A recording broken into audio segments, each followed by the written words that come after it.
Hello friends, মিঠুর পাকশালায় আপনাদের সবাইকে স্বাগত। আজ আমি দুটো গাজর ও কিছু সুজি দিয়ে ভীষণই টেস্টি একটা রেসিপি আপনাদের সাথে শেয়ার করছি। তো এই জন্য এখানে দুটো মিডিয়াম সাইজের গাজরকে ছোট ছোট টুকরো করে কেটে নিয়েছি। এরপরে পুরো গাজরের টুকরোটাকে একটা মিক্সিং জারের মধ্যে নিয়ে নিলাম। ওই সাথে আমি 3 চামচ মতো একটু জল দিয়ে দিচ্ছি।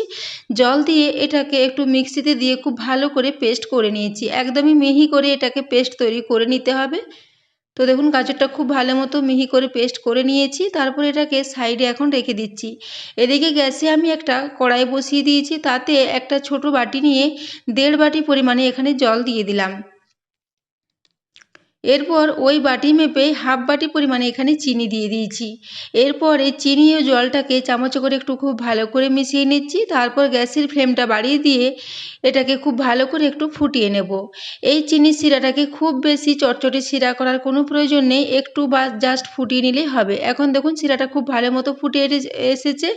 এরপর এটাকে 2 মিনিট মতো একটু খুব ভালো করে ফুটিয়ে নিয়েছি। তারপর গ্যাসের ফ্লেমটা অফ করে এটাকে সাইডে রেখে দিচ্ছি। এদিকে আমি গ্যাসে আবারও একটা ফ্রাই প্যান বসিয়ে দিয়েছি, তাতে হাফ চা চামচ পরিমাণে একটু ঘি নিয়ে নিয়েছি। ঘিটাকে দিয়ে একটু খুব ভালো করে ফ্রাই প্যানের চারিদিকে ছড়িয়ে নিচ্ছি। তারপর ঘিটা যখন খুব ভালো করে একটু গরম হয়ে আসবে, তখন এখানে হাফ কাপ পরিমাণে আমি নিয়ে নিচ্ছি সুজি। মেজারিং কাপ মেপে হাফ কাপ পরিমাণে সুজি নিয়েছি। এরপর এই সুজিটাকে একদম লো ফ্লেমে প্রায় 3 থেকে 4 মিনিট মতো একটু নাড়াচাড়া করে ভেজে নেব। তো বন্ধুরা, আজকে আমি একটা ভীষণই টেস্টি রেসিপি আপনাদের সাথে শেয়ার করেছি। এই রেসিপিটা যদি আপনাদের ভালো লেগে থাকে তাহলে অবশ্যই চ্যানেলটি সাবস্ক্রাইব করে আমার পাশে থাকবেন এবং পাশে থাকা বেল আইকনটি অবশ্যই প্রেস করে রাখবেন। তাহলে আমি যে কোনো নোটিফিকেশানই ছাড়ি না কেন তা সবার আগে আপনার কাছে পৌঁছে যাবে। তো সুজিটাকে দেখুন খুব ভালো করে একটু ভেজে নিয়েছি। তারপর ওই যে গাজরের পেস্টটা করে রেখেছিলাম, সেই গাজরের পেস্টটা এখানে পুরোটাই দিয়ে দিয়েছি এবং ওই বাটি ও মিক্সিং জারটা ধুয়ে এখানে প্রায় হাফ কাপ মতো একটু জলও দিয়ে দিয়েছি। এরপর সমস্ত কিছু দিয়ে গ্যাসের ফ্লেমটা এখন একটু লোতে রেখেছি। লো ফ্লেমে এইভাবে ক্রমাগত নাড়াচাড়া করতে করতে এটাকে একটু তৈরি করে নেব। তো এইভাবে নাড়াচাড়া করতে করতে একটা খুব সুন্দর মতো ডো তৈরি করে নিতে হবে। তো এই সময় গ্যাসের ফ্লেমটা লোতে রেখেছি। এটা মিডিয়াম বা হাই ফ্লেমে করলে অনেক সময় জমাট বেঁধে যাবে, সেজন্য একটু লো ফ্লেমে এটাকে করে নিতে হবে। তো দেখুন এইভাবে আমি একটু নাড়াচাড়া করে নিয়েছি। এরপর এখানে প্রায় 1/4 চা চামচ পরিমাণে একটু লবণ দিয়ে দিচ্ছি। তো এটার সাথে লবণ দিলে খুব ভালো মতো একটা টেস্ট আসবে। যেহেতু আমি একটা মিষ্টির রেসিপি করছি, মিষ্টির সাথে একটু লবণ দিলে টেস্টটা খুব ভালো মতো ব্যালেন্স হয়। তো দেখুন এরপর এটাকে ক্রমাগত নাড়াচাড়া আমি করে নেব। নাড়াচাড়া করতে করতে এটা খুব সুন্দর একটা ডো মতো তৈরি হয়ে যাবে। তো বন্ধুরা, আজকের এই রেসিপিটা যদি আপনাদের ভালো লেগে থাকে তাহলে অবশ্যই বন্ধুদের সাথে একটু শেয়ারও করে দেবেন এবং রেসিপি পছন্দ হলে একটা লাইক করতে ভুলবেন না। তো দেখুন এটা এখন অনেকটাই ডো মতো হয়ে এসেছে। তো এইভাবে এটাকে নাড়াচাড়া করে নেব। তারপর যখন একদম ফ্রাই প্যান থেকে ছেড়ে আসবে, তখন এটাকে গ্যাস অফ করে নিচে নামিয়ে ঠান্ডা হওয়ার জন্য রেখে দেবো। তো দেখুন এটা এখন খুব ভালো মতো প্যান থেকে ছেড়ে আসছে। এখন খুব ভালো মতো এটা তৈরি হয়ে গেছে এবং খুবই মসৃণ মতো একটা ডো তৈরি হয়ে গেছে।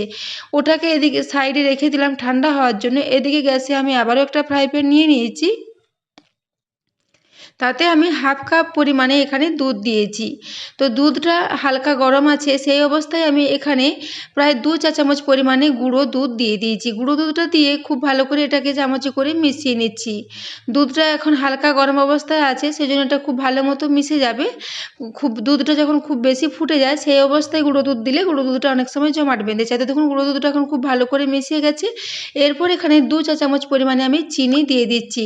চিনিটা দিয়ে এটাকে ক্রমাগত নাড়াচাড়া করে তৈরি করে নেব। তো আমি এটাকে দেখুন ক্রমাগত নাড়াচাড়া করে এটাকে একদমই শুকনো শুকনো করে তৈরি করে নেব। তো আমি এটা একটা পুর তৈরি করছি। গুঁড়ো দুধ ও দুধ দিয়ে তাড়াতাড়ি তৈরি হয়ে যাবে। তো আপনারা যদি এটাকে শুধু দুধ দিয়ে একটা তৈরি করতে চান, সেটাও খুব ভালো মতো তৈরি হয়ে যাবে। তো দেখুন এটাকে এভাবে ক্রমাগত নাড়াচাড়া করে নেব। তার আগে আমি একটু ফ্লেভারের জন্য এখানে একটা এলাচকে গুঁড়ো করে নিয়েছিলাম, যে এলাচির গুঁড়োটা একটু দিয়ে দিলাম। এরপর এটাকে মিডিয়াম ফ্লেমে ক্রমাগত নাড়াচাড়া করে একদম শুকনো শুকনো করে তৈরি করে নেব। তো আমি এখানে একটা খোয়ার পুর তৈরি করে নিচ্ছি। খুবই চটজলদি এটা তৈরি হয়ে যাবে, যেহেতু এখানে গুঁড়ো দুধ দেওয়া আছে, এটা খুব তাড়াতাড়ি ঘন হয়ে আসবে। তো দেখুন এটা এখন অনেকটাই ঘন হয়ে এসেছে। এইভাবে নাড়াচাড়া করে এটাকে একদম শুকনো শুকনো করে তৈরি করে নেব। তো দেখুন এটা এখন খুব ভালো মতো শুকনো শুকনো হয়ে গেছে, এটাকেও সাইডে রেখে দেবো ঠান্ডা হওয়ার জন্য। এদিকে আমি যে সুজি ও গাজরের ডোটা তৈরি করে রেখেছিলাম সেটা এখন ঠান্ডা হয়ে গেছে, হাত দেওয়া যাচ্ছে সেরকম হালকা গরম আছে। এরপর এটাকে আমি হাতের সাহায্যে আবারও একটু খুব ভালো করে একটা ডো মতো করে তৈরি করে নিচ্ছি। মিশ্রণটা দেখেই বুঝতে পারছেন মিশ্রণটা ভীষণই নরম মতো তৈরি হয়েছে। তো এরকম একটা বেশ নরম ডো আমাদের তৈরি করতে হবে, ডোটা শক্ত হলে চলবে না। তো দেখুন ডোটাকে এখন খুব ভালো মতো রেডি করে নিয়েছি। এরপর এভাবে এটাকে তৈরি করে নিয়ে হাতটা একটু পরিষ্কার করে ধুয়ে নেব, তারপর হাতে একটু তেল মাখিয়ে নেব। তার আগে আমি এখানে ওই যে পুরটা তৈরি করে রেখেছিলাম সেই পুরটাকে একটু চামচে করে একটা বাটির মধ্যে নিয়ে নিয়েছি। তো দেখুন এটাকে বাটির মধ্যে রেডি করে নিলাম। তারপর আমি দেখুন হাতটাতে একটু ভালো করে পরিষ্কার করে একটু তেল মাখিয়ে নিলাম, তাহলে আর হাতে লেগে যাবে না। তো এরপর আমি এটাকে আবার একটু হাতে করে তৈরি করে নিচ্ছি। এরপর এর থেকে বেশ ছোট ছোট একটু লেচির মতো করে কেটে নেব। তারপর এভাবে একটু গোল গোল পাকিয়ে নেব। তারপর হাতের সাহায্যে এভাবে একটু চ্যাপ্টা চ্যাপ্টা করে এটাকে ছড়িয়ে নিচ্ছি। তবে আপনারা চাইলে এটাকে চাকি বেলুনের সাহায্যে একটু বেলে নিতে পারেন। তো এটা হাতের সাহায্যেই তৈরি হয়ে যাবে, যেহেতু মিশ্রণটা খুবই নরম মতো আছে। তো দেখুন এটাকে এইভাবে একটু হাতের সাহায্যে একটু বড় করে মেলে নিয়েছি। তারপর ওই যে পুরটা তৈরি করেছিলাম সেটাকে একটু নিয়ে নিচ্ছি। এরপর এটাকে হাতে করে এইভাবে একটু লম্বা লম্বা করে মধ্যেখানে দিয়ে দিলাম। তারপর দুদিক থেকে এভাবে একটু জয়েন করে দেবো, এবং এটা মিশ্রণটা যেহেতু খুবই নরম আছে সেই জন্য এটা খুব চটজলদি এইভাবে এটা তৈরি হয়ে যাবে। তো দেখুন হাতে করে টিপে টিপে এটাকে খুব ভালো করে আমি বন্ধ করে দিলাম। তো এটা খুব সহজেই তৈরি হয়ে যাবে, একদমই বেশি সময় লাগবে না এবং খুবই চটজলদি কম সময়ের মধ্যে এটা রেডি হয়ে যাবে। তো দেখুন এরপর আমি এটাকে এইভাবে একটু মুড়ে মুখটা বন্ধ করে দিলাম এবং এইভাবে একটা তৈরি করে নিয়েছি। এইভাবে আমি আবারও একটা আপনাদের দেখিয়ে দিচ্ছি। তো বন্ধুরা এখন সামনেই সরস্বতী পুজো আছে, সরস্বতী পুজো উপলক্ষে আপনারা এই মিষ্টি রেসিপিটা ট্রাই করতে পারেন। এখন গাজর তো বাজারে প্রচুর পরিমাণে পাওয়া যাচ্ছে। তো এই শীতের সময় এই ধরনের মিষ্টিগুলো খেতে ভীষণই ভালো লাগে। তো বন্ধুরা আপনারা এই রেসিপিটা বাড়িতে অবশ্যই ট্রাই করবেন এবং কেমন লেগেছে কমেন্ট করে জানাতে ভুলবেন না। তো দেখুন এরপর আমি আবারও একটা আপনাদের দেখিয়ে দিচ্ছি। এইভাবে হাতের সাহায্যে নিয়ে একটু ছড়িয়ে নিচ্ছি এইভাবে। এটা খুব সহজেই তৈরি হয়ে যাবে, মিশ্রণটা নরম থাকলে এটা বানাতে কোনো অসুবিধে হবে না। তো দেখুন এইভাবে একটু ছড়িয়ে নিয়েছি। তারপর আবারও পুরটা নিয়ে মধ্যিখানে একটু লম্বা লম্বা করে এটাকে দিয়ে দেব। তারপর এটাকে মুখটা মুড়ে বন্ধ করে দেব। সাধারণত আমরা যেভাবে পুলি পিঠে তৈরি করে রাখি সেই রকম ধরনের এটাকে একটু তৈরি করে নিলে হবে। তবে আপনারা চাইলে এটাকে আবার অন্য শেপও তৈরি করে নিতে পারেন, একটু গোল গোল বা চ্যাপ্টা চ্যাপ্টা করেও এটাকে তৈরি করে নেওয়া যাবে। সেক্ষেত্রেও কোনো অসুবিধে হবে না। তো দেখুন এইভাবে আমি আবারও একটা এইভাবে তৈরি করে নিচ্ছি। খুব সহজে এগুলো খুব চটজলদি তৈরি হয়ে যায়, একদমই সময় বেশি লাগবে না। তো দেখুন এখানে আমার দুটো তৈরি করা হয়ে গেছে। তো এই একই পদ্ধতিতে আমি সবগুলোই তৈরি করে নেব। তো দেখুন এখানে আমার সবগুলোই তৈরি হয়ে গেছে, কিন্তু সামান্য পরিমাণে ডো আমার বেড়ে গেছে, সেটা থেকে আমি আবারও একটা অন্যরকম তৈরি করে নিচ্ছি। তো দেখুন এখানে একটা ছোট সাইজের লেচি রয়ে গিয়েছিলো, সেটা থেকে আমি এইভাবে একটু বাটির মতো করে নিচ্ছি। তারপর একটু মধ্যিখানে পুর দিয়ে এটাকে আমি একটু গোল গোল ভাবে তৈরি করে নিচ্ছি। তো দেখুন এখানে মধ্যিখানে দিয়ে দিলাম, তারপর চারিদিক থেকে মুড়ে মুখটা বন্ধ করে দিচ্ছি। তারপর এটাকে হাতের সাহায্যে এইভাবে নিয়ে একটু গোল গোল করে নেব। তো আপনারা যদি মিষ্টিটা এইভাবে গোল গোল বানাতে চান সেক্ষেত্রেও এটা খুব সুন্দর গোল গোল তৈরি হয়ে যাবে। তো দেখুন আমি এখানে এই চ্যাপ্টা চ্যাপ্টা একটু তৈরি করে নিয়েছি। তো এইভাবে সবগুলোই তৈরি করে নিলাম। এদিকে আমি গ্যাসে একটা কড়াই বসিয়ে দিয়েছি, তাতে আমি হাফ কাপ পরিমাণে এখানে সাদা তেল গরম হওয়ার জন্য বসিয়ে রেখেছিলাম। তেলটা এখন খুব ভালো মতো গরম হয়ে গেছে। এরপর গ্যাসের ফ্লেমটা এখন মিডিয়ামে করে দিয়েছি। মিডিয়াম ফ্লেমে এই সমস্ত মিষ্টিগুলো এখানে দিয়ে দিচ্ছি। তারপর এগুলোকে মিডিয়াম ফ্লেমে নাড়াচাড়া করে একটু লাল লাল করে ভেজে নেব। তো দেখুন গ্যাসের ফ্লেমটা এখন মিডিয়ামে রেখেছি। তারপর এগুলোকে এইভাবে প্রায় 1-1.5 মিনিট মতো একটু নিচের দিকটা ভাজা ভাজা করে নিয়ে পরে এগুলো উল্টে দিচ্ছি। এগুলো ভাজতে খুব বেশি সময় লাগবে না, সুজিটা যেহেতু অনেকটা রান্না করাই আছে তাই এগুলো খুব সহজেই রান্না ভাজা হয়ে যাবে। তো এগুলো ভাজতে খুব বেশি তেলও লাগে না, তবে আপনারা চাইলে এটাকে ডুবো তেলেও ভাজতে পারেন, কিন্তু আমি এটাকে একটু কম তেলে শ্যালো ফ্রাই করে নিয়েছি। তো দেখুন এটাকে প্রায় 1.5 মিনিট পর একবার উল্টে দিলাম, তারপর আবারও অপর দিকটা 1.5 মিনিট মতো হতে দেবো, তারপর এগুলোকে উল্টে দেবো। আমি এটাকে মিডিয়াম ফ্লেমে ভেজেছি। মিডিয়াম ফ্লেমে হলে এটা খুব ভালো মতো ফ্রাই হয়ে যাবে।